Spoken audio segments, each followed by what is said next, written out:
here from undergroundstrength.tv. We're at the Underground Strength Gym in Edison, and I'm hoping this camera angle works out good.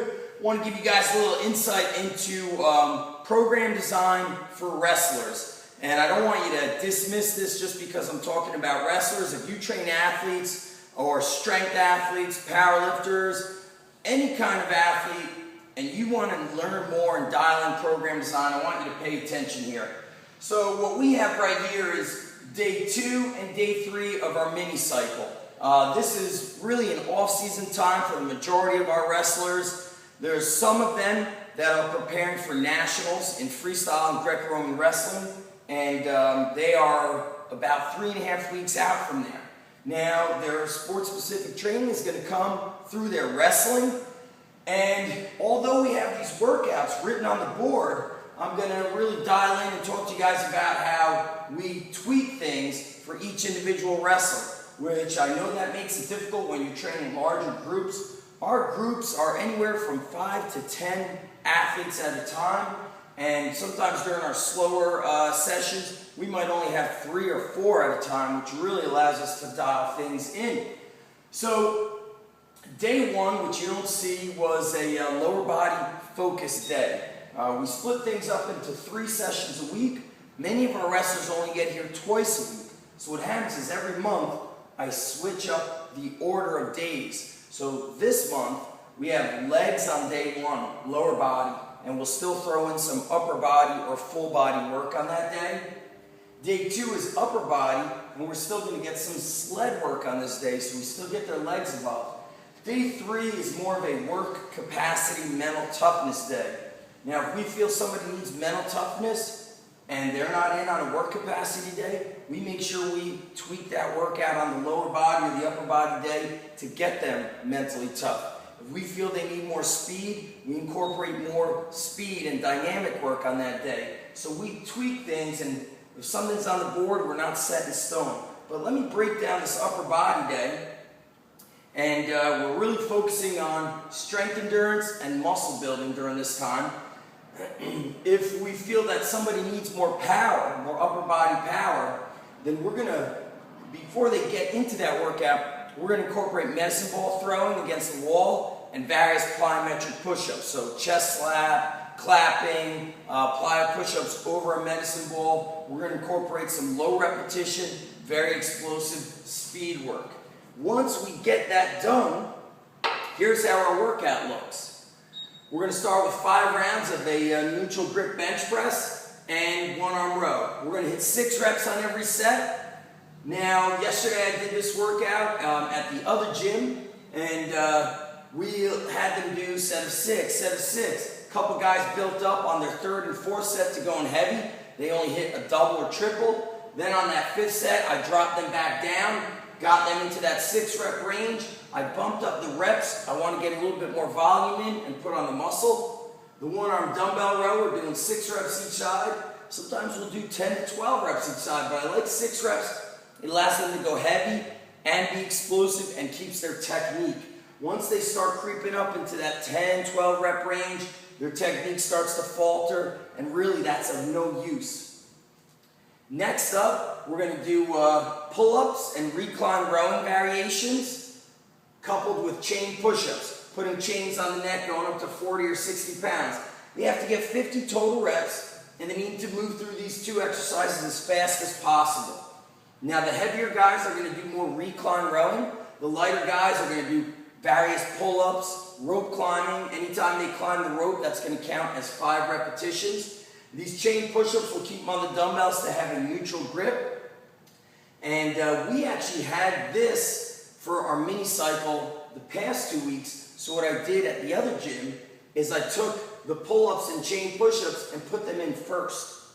Then they went and did their Swiss bar bench and 1-arm dumbbell row, which completely changed the game because we pushed them to remain explosive and to still move heavy weights on the bench and the 1-arm row. We kind of pre-fatigued them with all this, which is similar to wrestling, which is when they get into that late in that 2nd period or even 3rd period. We want them to remain strong and explosive when the entire body, physiologically, aerobically, anaerobically, is starting to really go under stress and fatigue for the non-trained wrestler, we want our guys to have the key special strengths in wrestling, which is strength endurance, power endurance. They're going to get their conditioning and their stamina through hard drilling, through hard skill work. That's really the ticket. I don't like to turn our weight training or strength and conditioning time into a conditioning day. I'm really focused on explosiveness, strength endurance, power endurance. Next up, we're going to go and do dumbbell floor presses and the underhand barbell shrug. Underhand floor presses are going to be 8 to 12 reps, so moderate weight, moderate reps. Same thing with the underhand barbell shrug. We might drop down to 5 or 6 heavy reps on that underhand shrug. We want to really build up the back and keep remaining explosive on these pushing muscles. Then we're going to completely fatigue the arms here. We're going to do high repetition band tricep work coupled with any sort of curls. And when we curl, I like to do a lot of thick grip training. So we'll take thick grips, put them on the dumbbells if they're doing hammer curls. We'll take a 2-inch rope, slide it through a kettlebell, and do rope curls on the kettlebell. What I want to do is, this day, it starts off focusing on being stronger and explosive. Then we start building strength endurance through these muscles. So when they're pummeling and they're pulling and they're pushing, their bodies are not locking up on them, not seizing up on them. Our key is the biggest success from the wrestlers comes from those that can dominate versus those that start to really fatigue midway through a match. They get scored upon. When their body starts to fatigue, it plays tricks on their head, they lose confidence, and there goes the match. So this day is an upper body day, and we might finish them off with some sleds and prowlers, or have them take an aggressive 1/3 of a mile sprint. And sometimes we'll throw sleds in the beginning of a workout. So if you look at day 3, this is a work capacity day.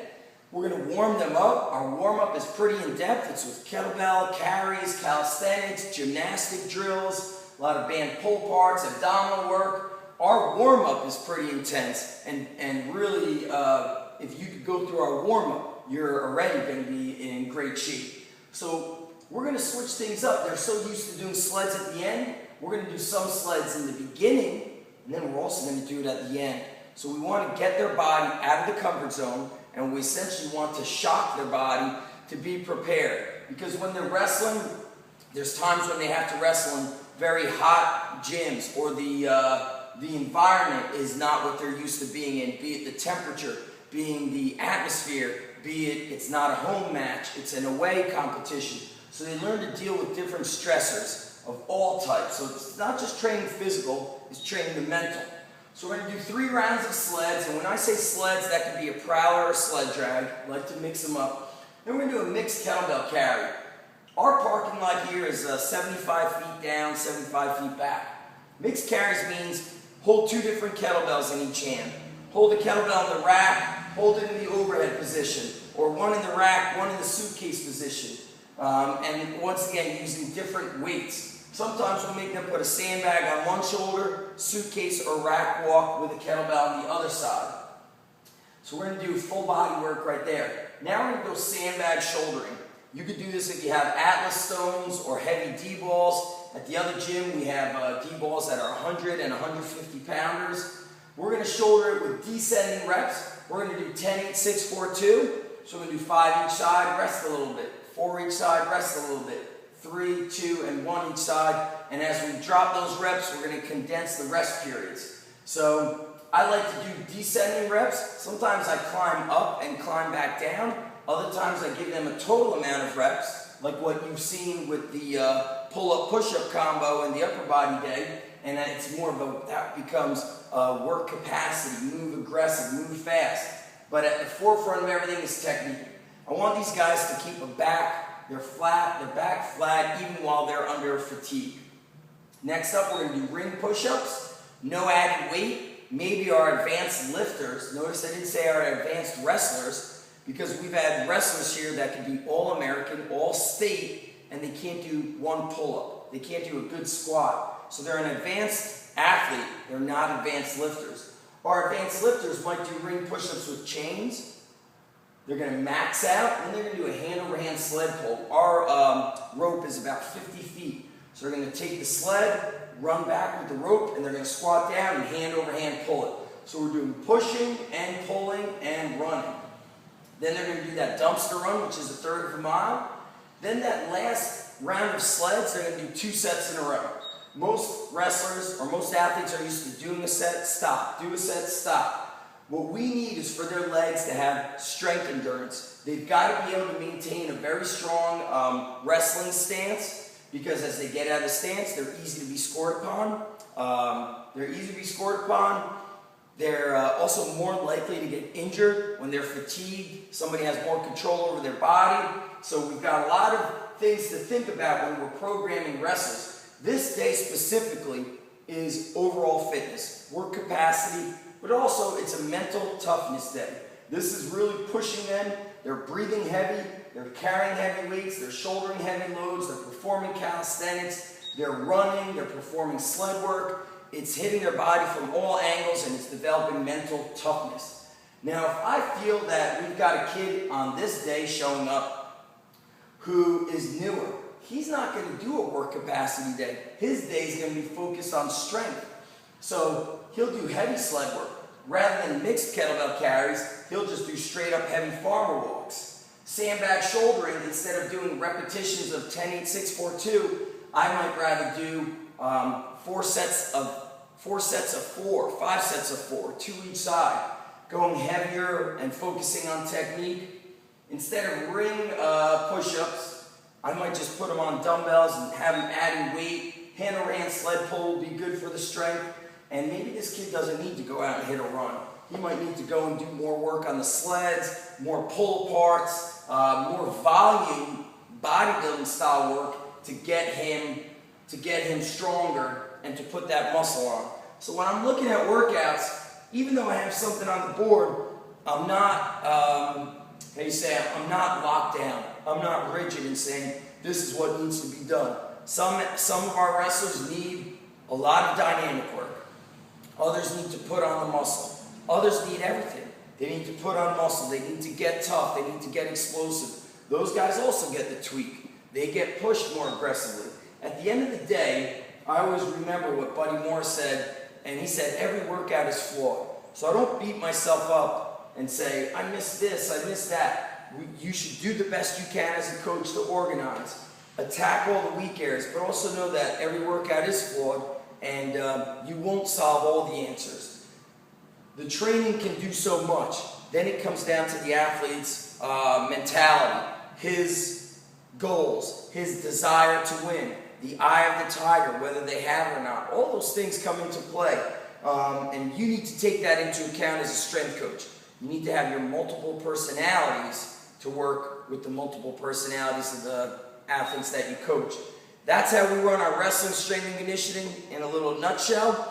And I would recommend the same with other athletes. If you're training football players and you know that guy needs to get mentally tough, then give him some ass-kicking workouts.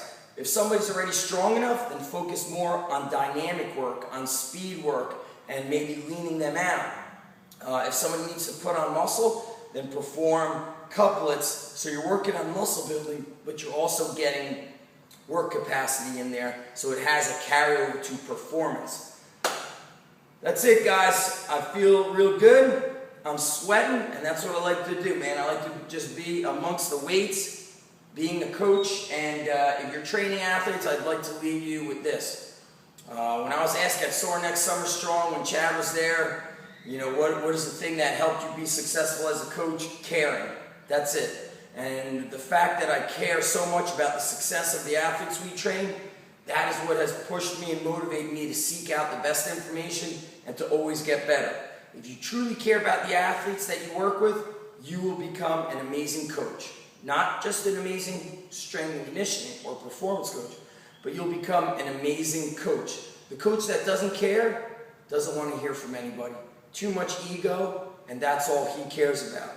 Care about the kids. That's number one. Hope that resonates with you guys. I'm Zach Gavnesh from the Underground Strength Gym.